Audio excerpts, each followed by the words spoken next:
Mmm.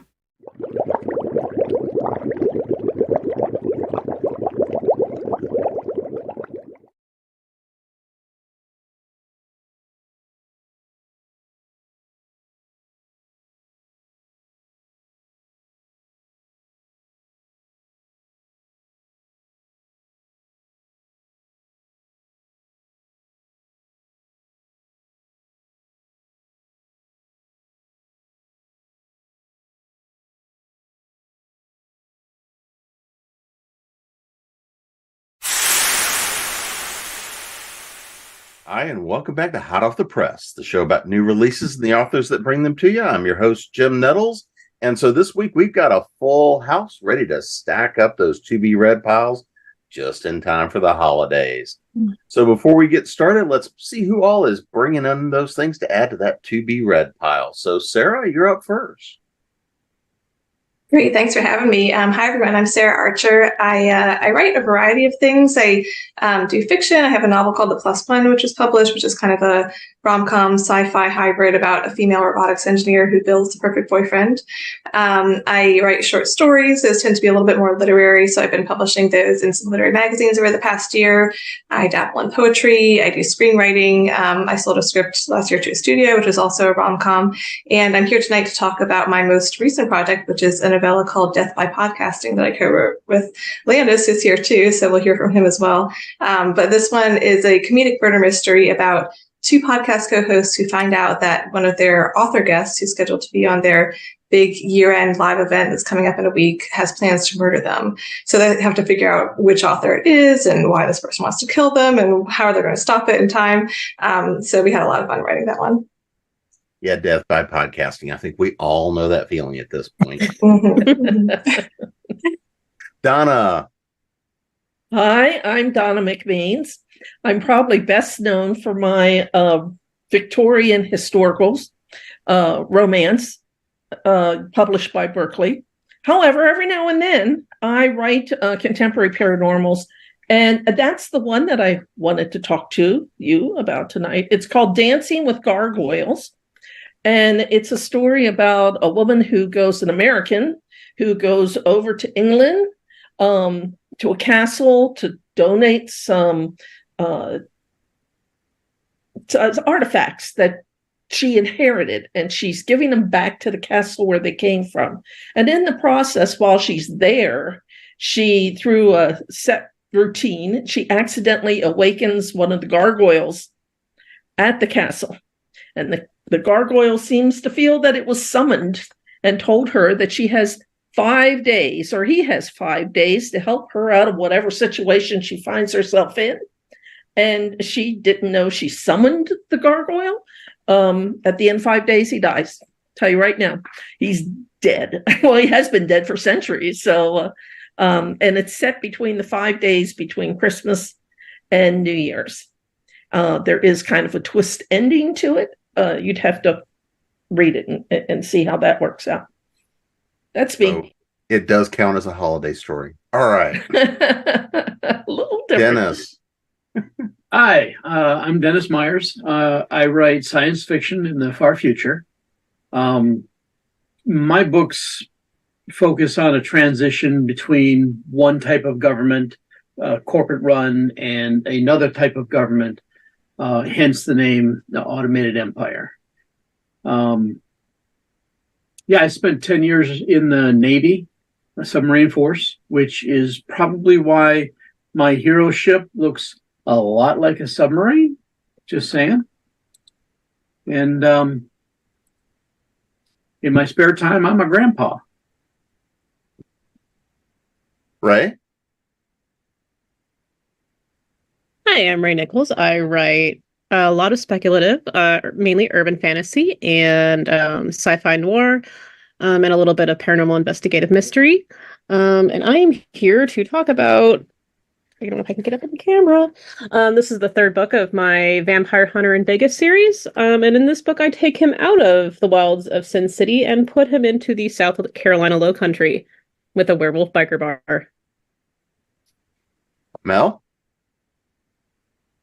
Hi, I'm Mel Todd. I am the owner and primary author for Badass Publishing. I write mainly sci-fi, fantasy, urban science fiction, and urban fantasy. And I will be talking about the end of my best-selling series, Twisted Luck. Landis?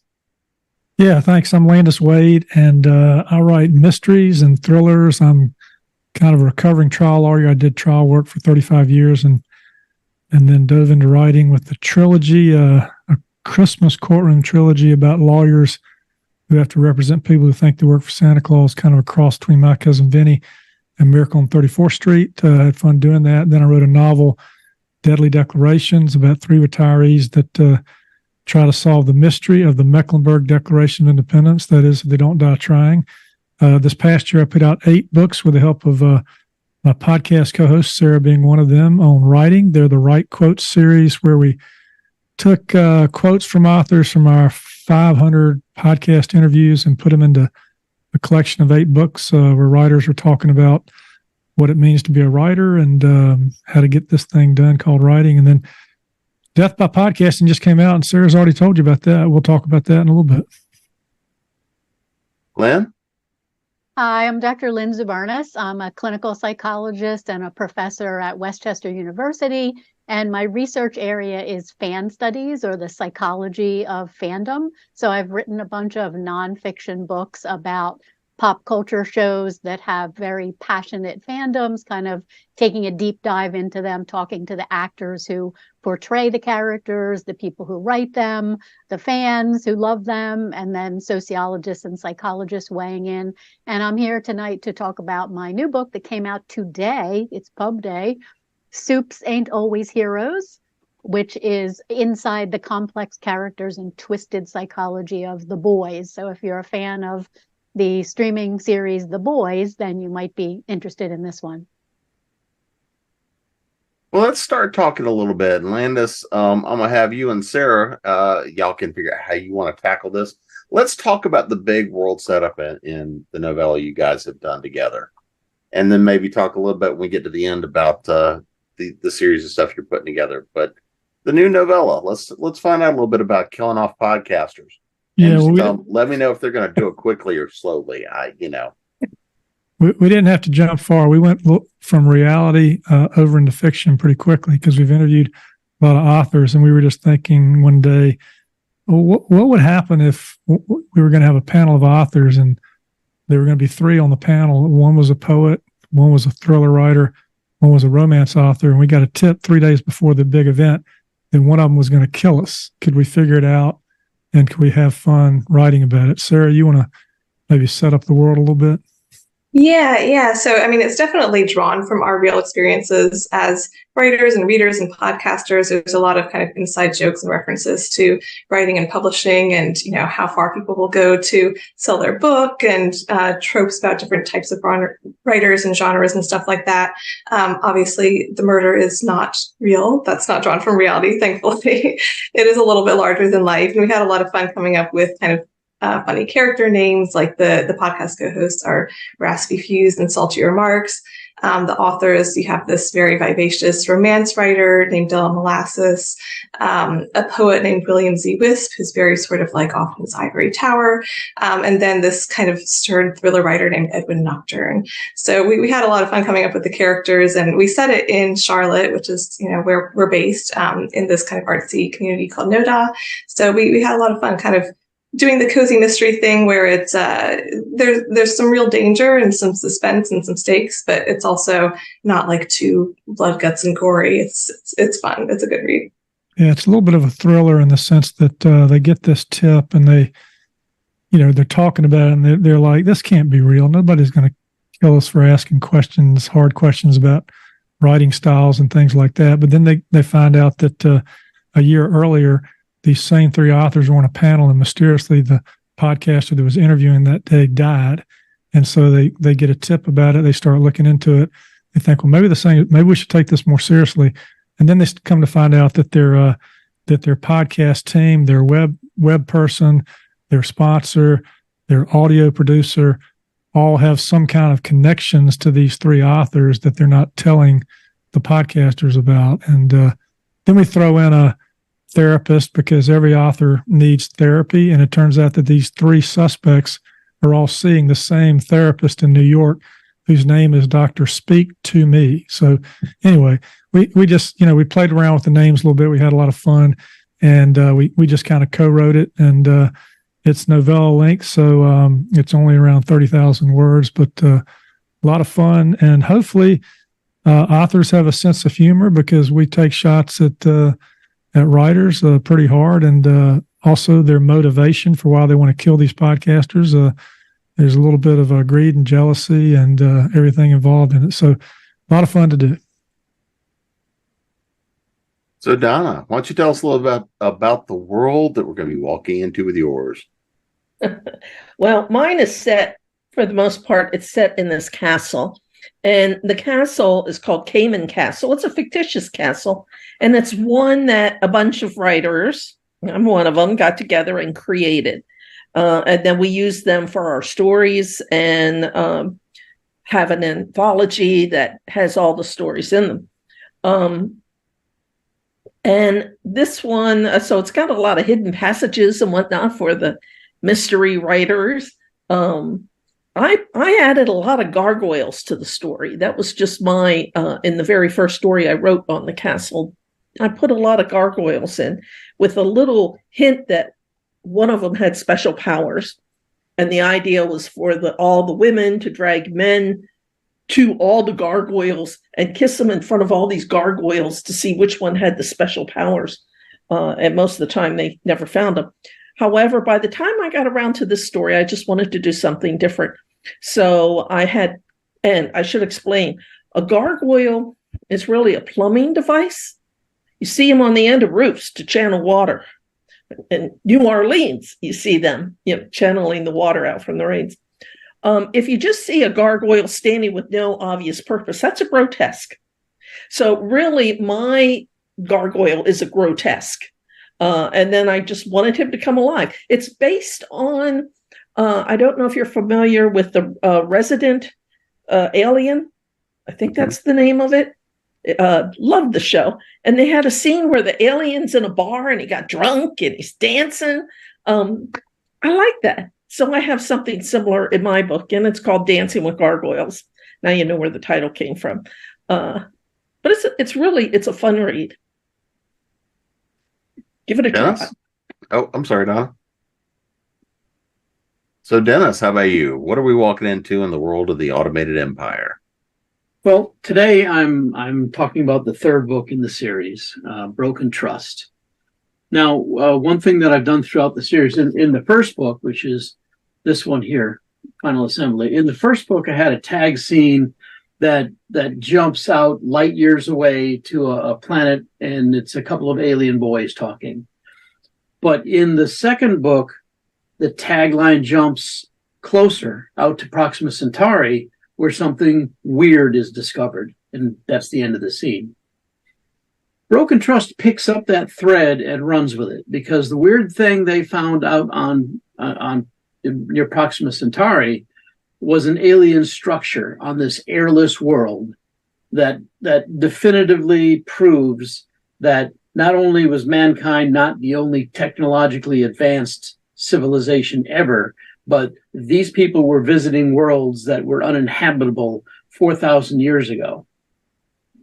And suddenly all of the corporations who up until now have been bickering and fighting and positioning and threatening to go to war are in a race to go claim land on that world. So we have naval battles, we have a marine engagement, we have the political machinations, the whole thing.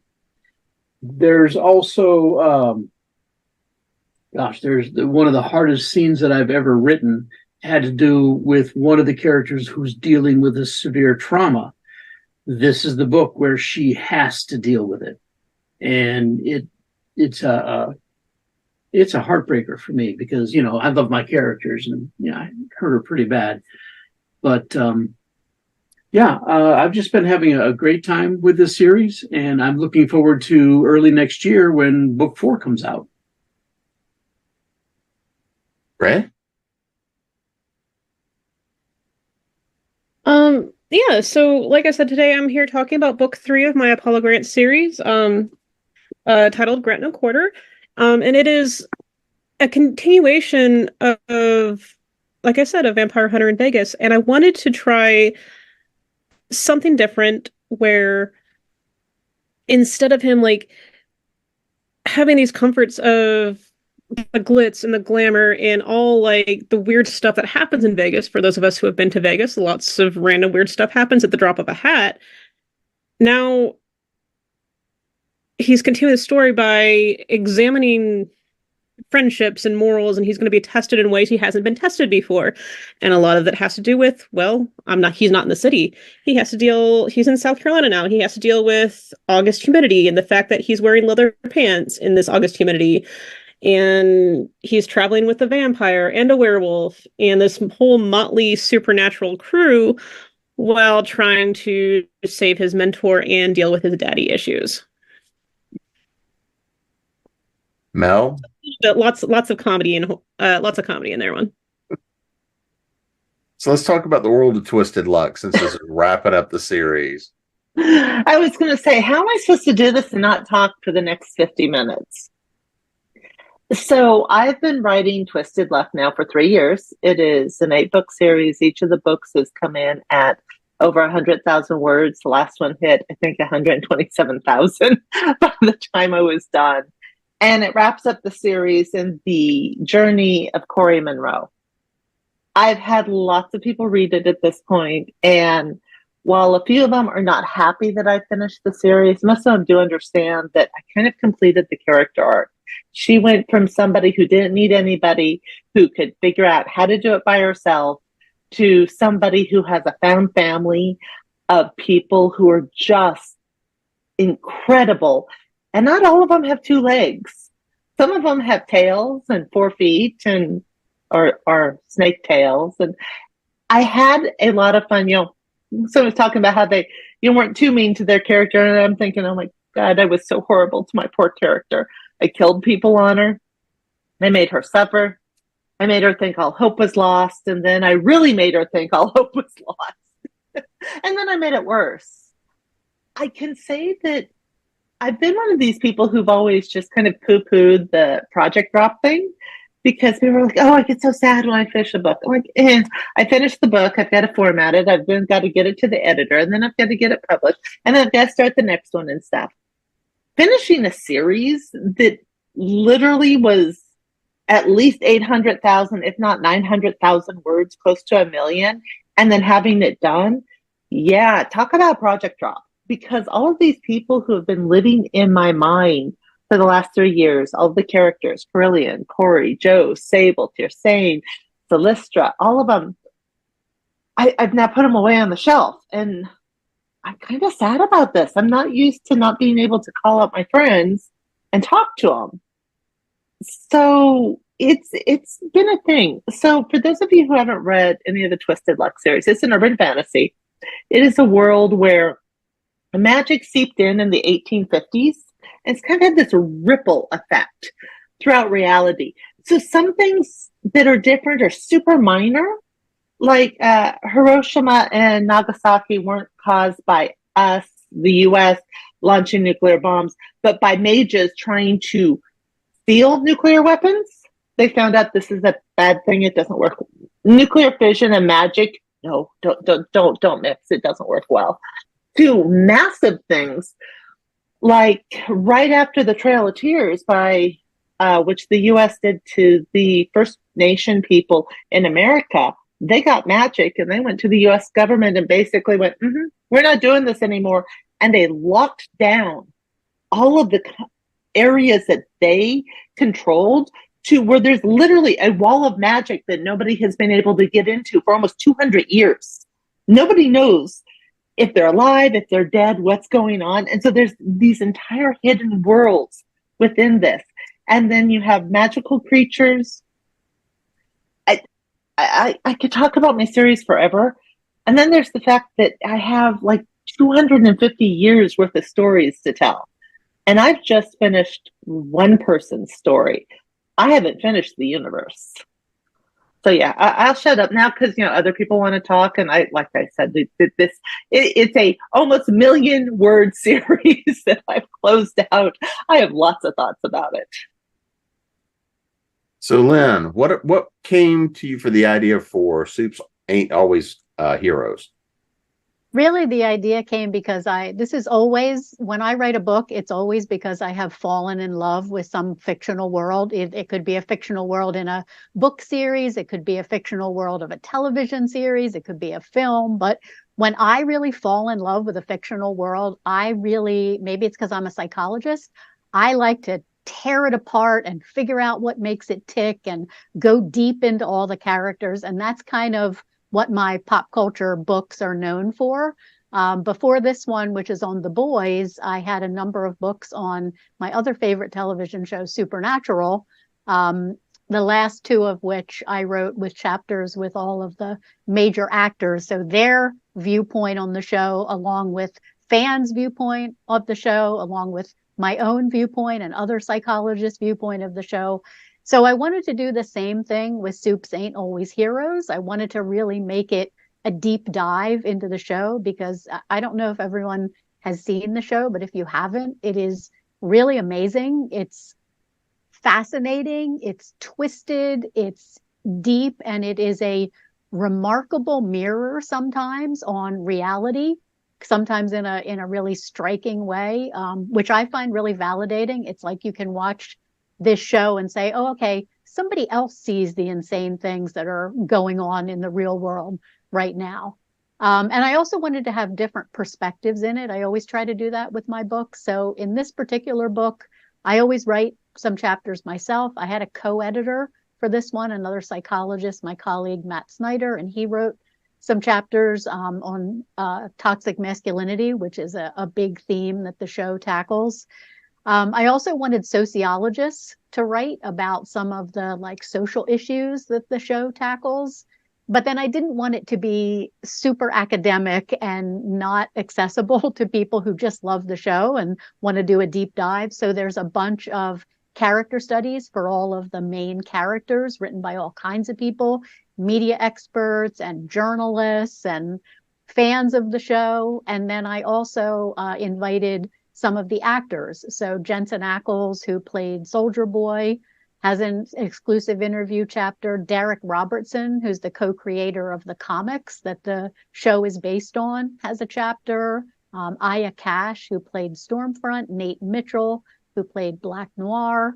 So it's a lot of different perspectives, and it really gives you a view of the show that helps you understand how it's put together, what it's trying to say, and kind of why it works so well, because it's been an amazingly popular show. So we really had a lot of fun putting it together. We were very excited. We've been celebrating all day today because the day this is being recorded is actual pub day. So I hope people will like it if they like the show as much as we like putting it together. Well, since we don't want you to get locked in the office tonight because it's getting a little late, what is one of your favorite pieces out of the book? I think that would be two things. One is the chapter that is a deep dive into two of the main characters, Homelander and Butcher, looking at their narcissism and kind of comparing the different ways that they're narcissistic and how they were shaped to be narcissists. Because one thing The Boys does, and maybe it's because I'm a psychologist and I'm used to figuring out why are people the way they are, it does such a good job of showing you how someone was turned into who they are. Even if they're a supervillain, there's an explanation for why they got there. Not an excuse, but an explanation. So I love that chapter, Scott's chapter, that talks about narcissism and all the different ways that it manifests in these characters. And then I love Soldier Boy. And obviously I'm a Jensen Ackles fan. I watched him. I loved him as Dean Winchester in Supernatural. I did the interview with him, so I feel like I shouldn't choose this as my favorite, but it's his interview. So I'm really talking about, I love what he had to say. He always gives such in-depth and insightful answers, and he always puts so much thought into the character that he's portraying. So I really love his interview chapter too. So Lynn, or is it, where can everybody find you, and where can they find the book? All that kind of good stuff. Website, social media. They can find me on all social media at Fangasm SPN, and Soups Ain't Always Heroes is available through Ben Bella Books or smartpopbooks.com, and it is on sale today. Well, I appreciate it, Lynn. You can either hang out or you can try to escape before they lock you in the building. I can stay for 10 more minutes and then I get locked out of the university. So thank you. If I disappear, you'll know where I went. Thanks, Lynn. So Donna, let's dive a little bit deeper into the characters. Who are we playing with in your world? Let's talk about who's the main character is a woman named Roxy Laurie. Actually, it stands for Roxanne, but everybody calls her Roxy. She's from the East Coast, from Savannah, grew up in Savannah, and left her parents. Once she graduated, she went up to New York, and she lived in New York. And her parents decided to go up and visit her right at Christmas time. They flew up. They had their own plane. They flew up to New York. There was an accident. The weather was bad. She had told them not to come because of all the snow, but they went anyway, and they died. She inherited their antique store back in Savannah, but she's also inherited a lot of guilt that because her parents were coming to see her. So when she goes to England on this arranged trip, had already been booked for a while, right before they leave, her boyfriend breaks up with her. So now she's got what she thought was going to be a romantic trip to England is now not quite so romantic when you're there all by yourself. And she's still dealing with the loss of her parents. And she's just doesn't believe in herself anymore. So really, that's what the gargoyle comes in to help her resolve, that it wasn't her fault that her parents died, that the boyfriend wasn't worth keeping anyway. He turns up at the castle too. He goes for another purpose, but he ends up at the castle. And that she does have all these valuable qualities. And you just end up falling in love with this gargoyle. I mean, he's wonderful. But again, he's not human, and he's going to die at the end of 5 days. So what can I say? She does like on the way flying over, she's afraid to fly because of her parents' death. And she's just very hesitant about flying. When she gets on the plane to fly to England, the guy that's sitting next to her, she grabs his hand and squeezes the heck out of it. So she kind of introduces herself to him in that way. Turns out he's headed for the same place she is. He's the gaffer. I think that's what they're called. It's been a while since I wrote the story. I've already moved on to another story. But he's like the photographer. He takes care of all of the visuals. And he's going to be at the castle as well. And she gets involved with him in the story. But it's just fun. It's has came out once in the anthology that looks like this, Ring in the New at Cayman Castle. You might see some familiar names on there, Morgan Bryce. That she only had that one in there. And then this is the one, it's a freestanding coming out for Dance with Dark Gargoyles. So Dennis, who are we going to be bringing over into this third book? Well, we're switching things up a little. We're staying with Dawn, who is the leader of Allied Industries at this point, as she tries to manage tragedy, attacks, betrayals, just a whole slew of trouble for her. Then we're also following Tong, who is the captain of the Pangyu, the ship, and of course he gets sent out to Proximus to basically face off against a whole lot of ships, most of which are people he knows. Then we're following two other directors. Ellie Lester and Tonica Dewan. Tonica is, she's just a regular director. She's competent. She's good. And Ellie is there because she's famous. She is one of the most famous elderly actresses in the entire system. Now, I swear to you, when I wrote this thing, I wanted to write Nichelle Nichols. Okay, this is the character I had in my mind, Nichelle Nichols. But I wasn't more than 2 or 3 chapters in when I realized that the voice in my head was Wanda Sykes. So Ellie's fun, okay? Anyway, these two very different individuals have one shared piece of hidden knowledge that they both know about, and they know each other knows, that leads them to suspect something which takes them on a quest all the way from Earth out to Ceres and over to Mars. It's kind of a buddy comedy section. It's a lot of fun. And then a new character, Trevor Page. Now, remember I said there was a stinger at the end of the second book. Trevor is the main character of that. And we follow him through the discovery and the exploration of this mysterious installation and what they're doing there.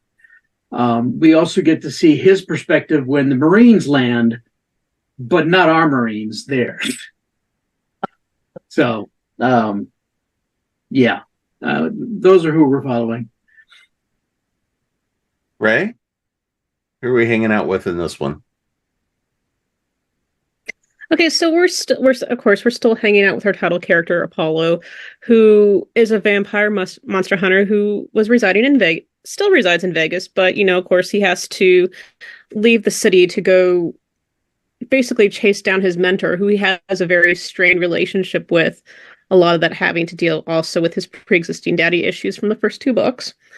So they all basically get in their little Scooby Van, and they drive this really beat up El Camino across the U.S. into South Carolina, and he is joined by Wayne, who is a vampire and the grandfather of Apollo's roommate.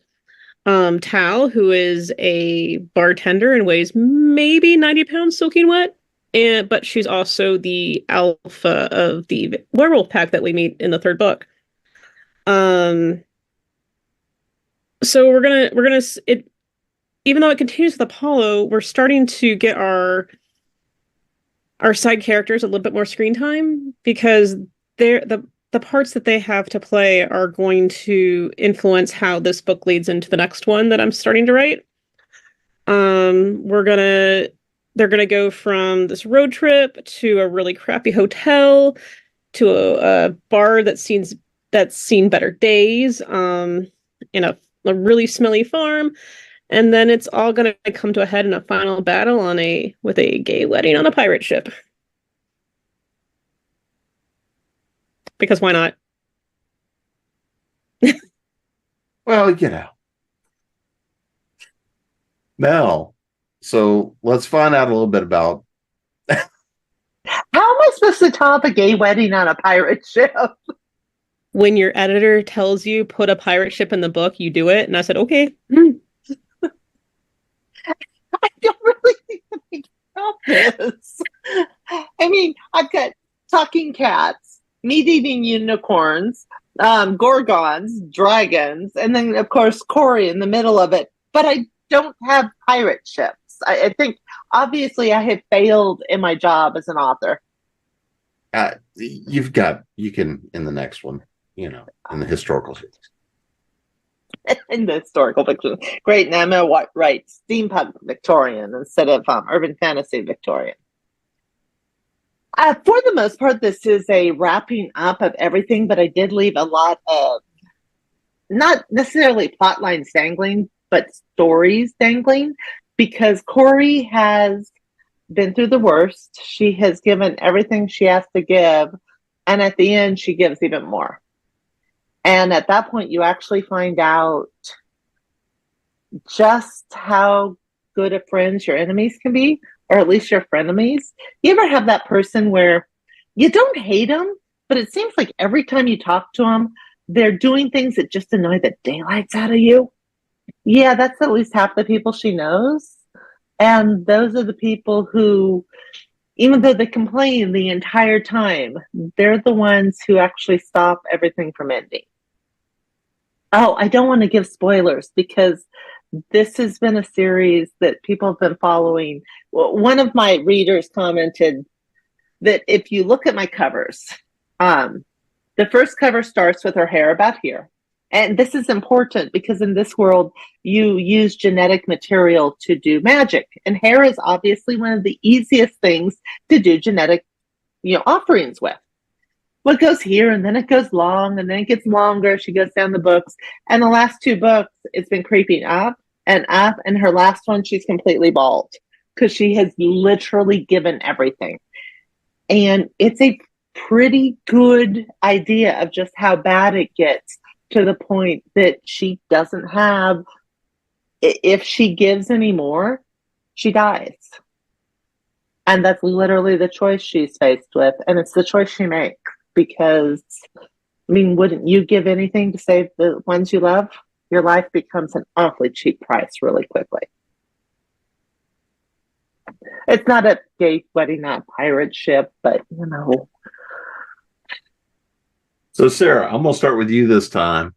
So, why don't you tell us a little bit more about the folks we're going to be hanging out with, since you're going to be killing all of us off? Sure. Well, I won't give away who may or may not die in the end. But so we have our two main co-hosts, Raspy Fuse and Salty Remarks, who've been friends for years, and they started a podcast together. They both also write on their own and write mysteries and thrillers. So they pull in some of those skills into kind of solving their own real life mystery now. Salty is, like her name, sometimes a little bit salty. She has a little bit of an impatient streak, kind of a sarcastic sense of humor, but she's a very loyal friend. Raspy is maybe a little bit more of the slightly, he can be a bit of a worrywart, and sometimes that gets on Salty's nerves, but he also has a really brave side to him, which comes into play. So they were fun to write together, just kind of like how they play off of each other and work together, and their aspirations to write and podcast full time and get out of their day jobs.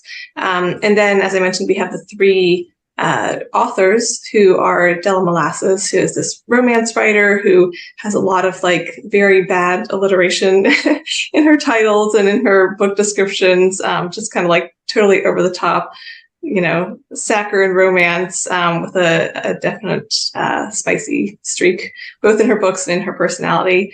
And there's William Z. Wisp, who's a poet who kind of looks down on everyone else. He calls the prose writers sentence slingers. He's like, I don't want to be in the same room with these people. You're below me. You're not of my caliber as an artist. And we do kind of make fun of poets in this book, but I read poetry, I write poetry, I love poetry. We have poets on our podcast, so I enjoyed kind of bringing in some of the poetry references and writing his lines.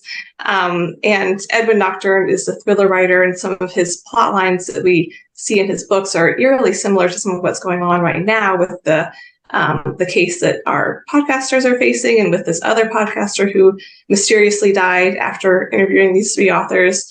Landis, I don't know if you want to jump in with some of the other characters like the podcast support team. Yeah. So when we're thinking about this, so we're not living on other planets, and we don't have gargoyles, and we don't have pirates and gay weddings and spaceships and all this stuff, but we just have non-believable neurotic writers, people that are insecure, people that want to get attention, people that think other writers are less than them, jealous, there's fear, there's greed, all this kind of stuff. We thought it was kind of going to be in the vein of Only Murders in the Building. That was what we were striving for. And it is a little bit of that. But it's also kind of like, if you put a podcast station on the Orient Express, because there are all these people that are going to be involved in this thing. You don't know which one of them is really going to kill these podcasters. And the support team, there's Dan, the IT man. He's the guy who does the website, does all the technical stuff. And he's really pissed at these young people for not really understanding what he does. And he hadn't been paid in a while, so he's got a little motive there. There's Mike Reeder. He owns, Mike's Shoes Bookstore. He's a sponsor. He's not happy about the fact that their downloads aren't what they should be. And then there's Penny Leverage. She owns an Earful Studio. She's provided their support team, audio support team.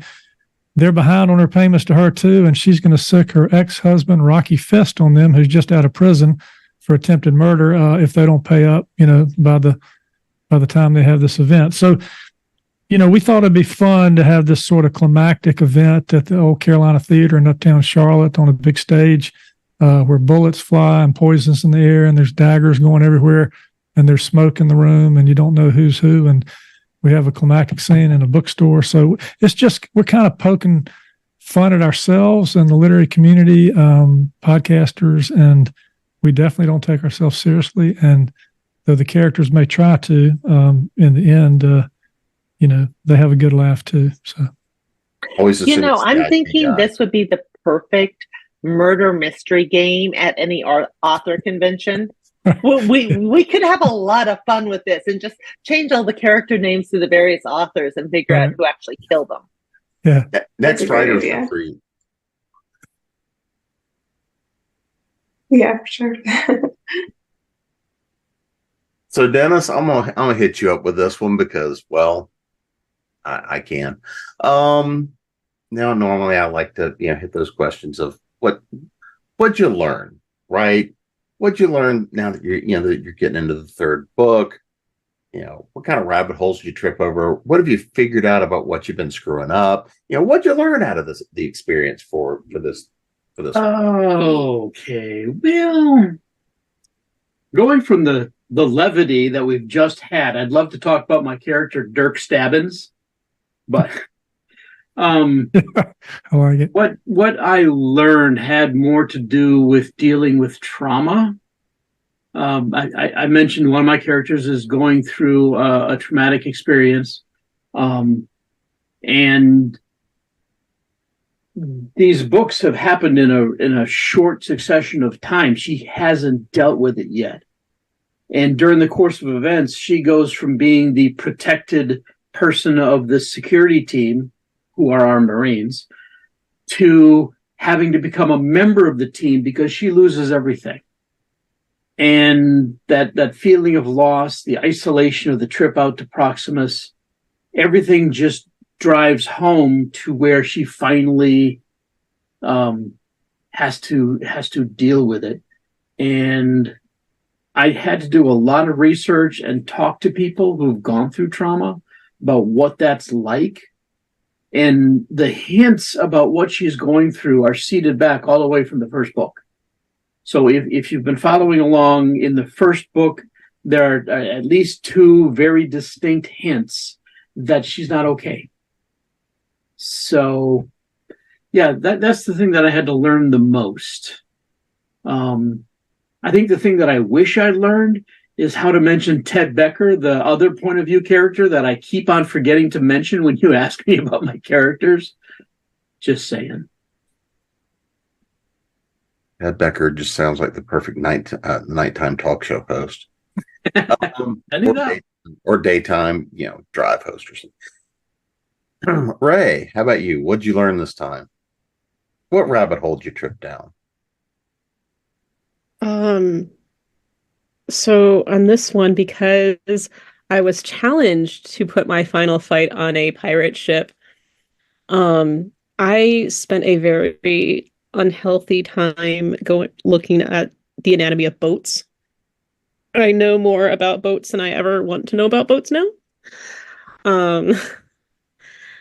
But it was a lot of fun, and it did help with when I did that. Not only did it create like a realistic scene, because even though it's comedy and it's a little tongue-in-cheek about how they end up on this pirate ship dinner theater run by werewolves that's having this fake gay wedding, I also it gave me a reason to have Apollo mention a couple times that remind he's us of the book title, because it's called remind me of because just your ran by werewolves. I'm like, okay, I now have to read this book because I've never heard anything that defines crack fic quite so clearly as your definition.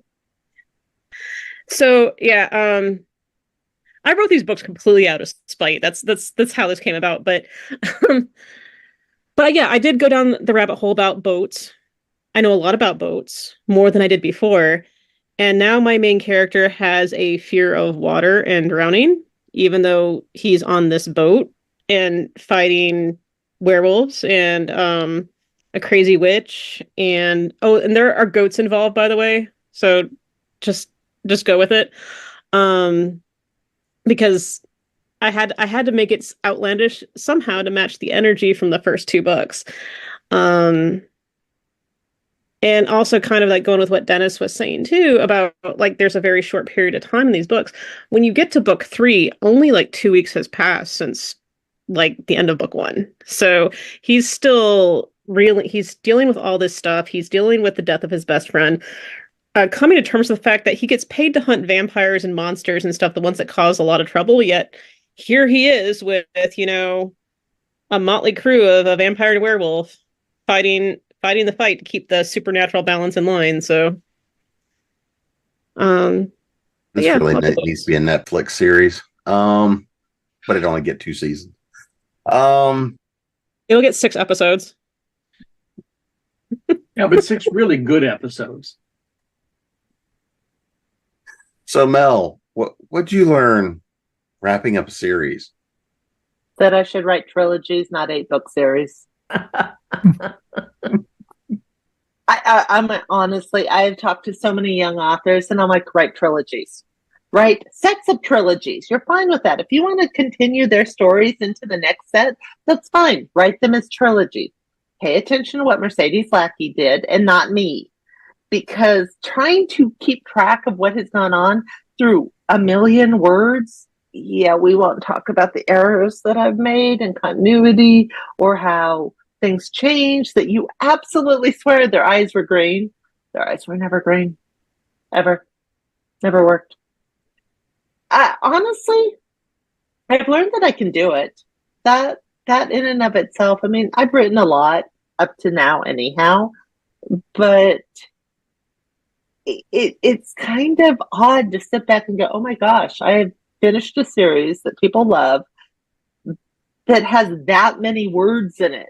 And everybody's always like, oh, you can't write that many words. And I'm like, well, actually, yeah, you can. And people still write them. I'm only writing trilogies or standalones or duologies from now on. I am never writing a multi-book series again. It will be sets of trilogies that then join together so that if somebody doesn't like it, I can go, okay, great. It's done with 3 books. We're good. I'm going to move on to the next thing. Mm-hmm. Write trilogies, people. Take it from somebody who learned the hard way. Landis, how about you? What rabbit holes did you trip down this time? Well, so I'd never co-written a book with another author before, and I had several authors on the podcast. Nancy Northcott, Jenny Adams were on at one time and talked about co-writing, and I had Bobby Nash on, and he was talking about this 1-hour read he wrote. And initially I thought, when I pitched this idea to Sarah, well, let's do a 1-hour read. Well, yeah, that's 10,000 words, but you can't really pack 10 suspects in 10,000 words. So the thing that I learned the most was, how to co-write. And while there are all kinds of different ways to do it, I really enjoyed the fact that, we were coming at it from a little bit differently, but we were both willing to be relentless in how we edited each other's work and gave feedback. And we just kind of had a built-in editor as we went along, which by the time we got to where we wanted to have a few beta readers take a look at it, we were much further along than we would have been if we were just in our own head. And so I just think I liked doing it. If you haven't done it, I would encourage people to try it, try a short piece like a novella, just for fun. Come up with an idea, give it a shot, because it does help sharpen, your skills a little bit. And I found working with another author to be kind of refreshing after sitting at the computer by myself working on a full-length novel for the previous project. Sarah, what are your thoughts? Yeah, for sure. I feel like I learned a lot about co-writing and I learned a lot from that process. I also learned about writing mysteries, which I don't have too much prior experience with. And Landis has a little more experience with his novel Deadly Declarations. But just figuring out, how do you make all of these different people viable suspects and give all of them a motive? And then how do you wrap everything up and wrap up all the loose ends by the end of the book? And so figuring out that process, I feel like I learned a lot about plotting from that. And I also learned about independent publishing because my first novel novel was traditionally published. With this one, we put it out ourselves. And so I learned a lot about, how do you, just the kind of nuts and bolts of like, you need a formatter, you need a cover designer, you need an audiobook narrator, and then you have to go through and check all the audio and all the different steps of the process and ideas for marketing with things like doing a Goodreads giveaway, setting up a blog tour, that sort of like entrepreneurial mindset of doing it all yourself, I think was really interesting to see. And whether I traditionally publish or self-publish in the future or hybrid or however I go, I think I've learned a lot of lessons about marketing and how to kind of take the reins of that. What'd y'all learn about the act of writing and podcasting from deciding who to kill off? Potentially kill off. Well, I hope that we won't offend any of our authors who we have on the podcast. None of these characters were based on them or killed off as like a nod to any of our actual authors we know. I think that people who have any experience with podcasting get a kick out of it and out of the title because, like we talked about before, like sometimes it does feel like death by podcasting. It can be a lot of work when you're running a podcast. But yeah, I think we just had fun with the process, and we pulled in a lot of not direct things that we've heard writers say, but just kind of ideas about like kill your darlings, like sort of the phrases that writers use and the problems that they talk about, the self-esteem issues that so many writers have. There's a reason that there's a character in the books who is a therapist who works specifically with writer clients, because there's definitely a client base for that. We did miss an opportunity to play on some podcast tropes where the podcasters want to kill the authors for not following directions when they come on the podcast. Mm-hmm. I mean, we've had a lot of great authors, but I don't think anybody ever reads the directions. What do you mean we can't use Bluetooth for our headsets? What do you mean we have to have a headset? What do you mean we're supposed to use this particular browser? It's just all the technical things. I mean, podcasting is great. I love it. The only thing I'm ever nervous about with podcasting is the technology going to work? Because did they do what you asked them to do when they log on to talk with you? But yeah, we don't think any of our guests want to murder us. We're not sure yet. We're still around, but you never know. Depends on how hard the questions are. So Donna, how about you? What'd you learn in this one? Well, two things, I guess, really. In terms of the story, I mentioned that the one guy is a gaffer, but I didn't really explain what he was doing there. At the castle, there is the Antiques Roadshow is going on, and he is making a documentary of the Antiques Roadshow at the castle, and then also including this whole ceremony of donating these antiquities to the castle that my heroine is involved in and all that kind of good stuff. So there is a show going on, but I had to learn what all would be involved and how it would be done. The other thing that I learned is I've written a number of books of Victorian romances, and when you're doing Victorian romances, the chapters tend to be long and very detailed. And you get into a lot of character work and a lot of description. And that's kind of the way I was used to writing. When I wrote this one, because of contemporary, those tend to be shorter, more compact. And you have to have that cliffhanger, a great cliffhanger at the end of every chapter to drive the reader on to the next one. Not so, there's cliffhangers throughout the Victorian historicals, but they're not quite as in your face as they were in this one. So I'm hoping that skill is going to carry over into the Victorian romance I'm currently writing, and learning about sheep of all things. There are a lot of sheep in this book. But romance, right? Definitely not quite that way, but there is romance. But yeah, I learned a lot in plotting with the cliffhangers and keeping it very tight. not so much rambling, not so much the description that I was used to. Oh, and I wanted to say, I'm good friends with Jeannie Adams and Nancy Norcott. I was really glad to hear those two names come up. Say hi for me. Yeah, and I recognize the name of your castle because I think they talked about it. Right. They've been in a couple of the anthologies. Yeah. Mm-hmm. They were the ones that designed it, as a matter of fact, did most of the heavy lifting for coming up with the castle. Anyway, that's what I learned. And tonight I've learned that there's sheep, there's goats, and yet they're still in romance. On the pirate ship as it raids the castle. But before we get out of here and stack up everybody's to-be-read piles, let's make sure they know where to find you guys, websites, social media, and of course, remind everybody the book that they've got to go pick up. So, Sarah, I'll let you go first. Sure. So Death by Podcasting is widely available. You can find it basically wherever you want to buy books, paperback, ebook, audiobook. If you go to our website, charlotteweirspodcast.com, we also have links to our quote series we talked about and to all of our episodes.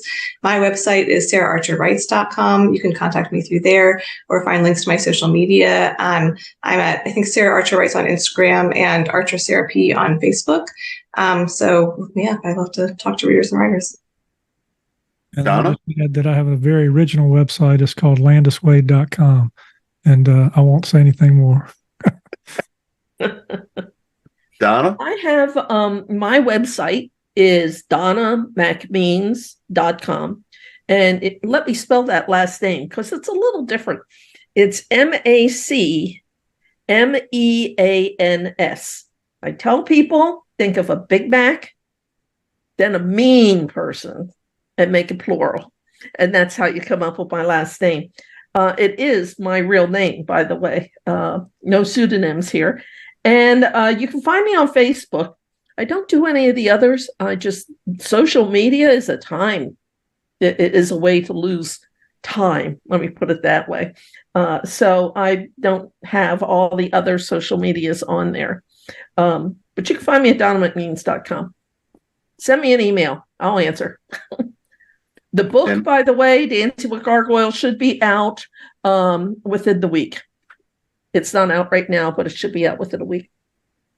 It'll be out by the time this drops. Yep. Dennis?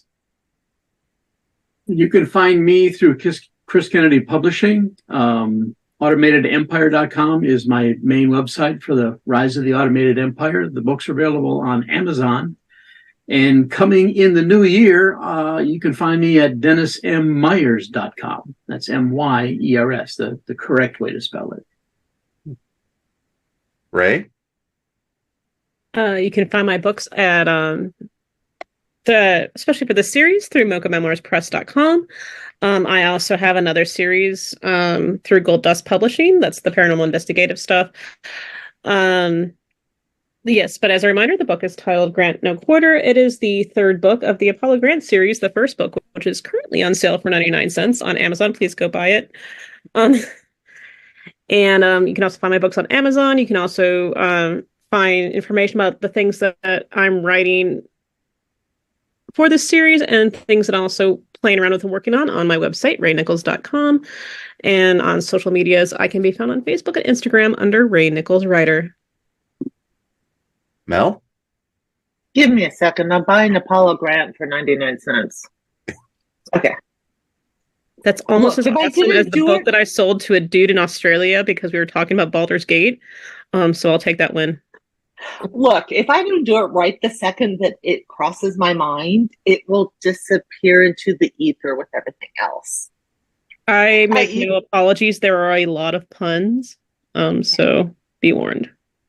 I'm fine with puns. I'm fine with being offended. I find it all amusing. You can find me at badashpublishing.com. You can find me at Badash Books under most social media. The book series is called Twisted Luck. It's available on Amazon. I warn you, if you are in KU, grab it now. Almost everything is coming out at the end of the year, and I will be going wide with it. And then if you are a YouTube subscriber, which I'm making the rash assumption you are because you're probably watching us on YouTube or Facebook, I have been putting all of my audiobooks up on YouTube for free. So please, please, please go subscribe to them under Badash Books, because at some point, if I get enough subscribers, I can actually make money from you guys that doesn't cost you anything, which means you get stories and I get money and it doesn't cost you money. So please, I have bills, I have cats to feed, I have books to buy, because all of these people tell me about great books. I mean, come on.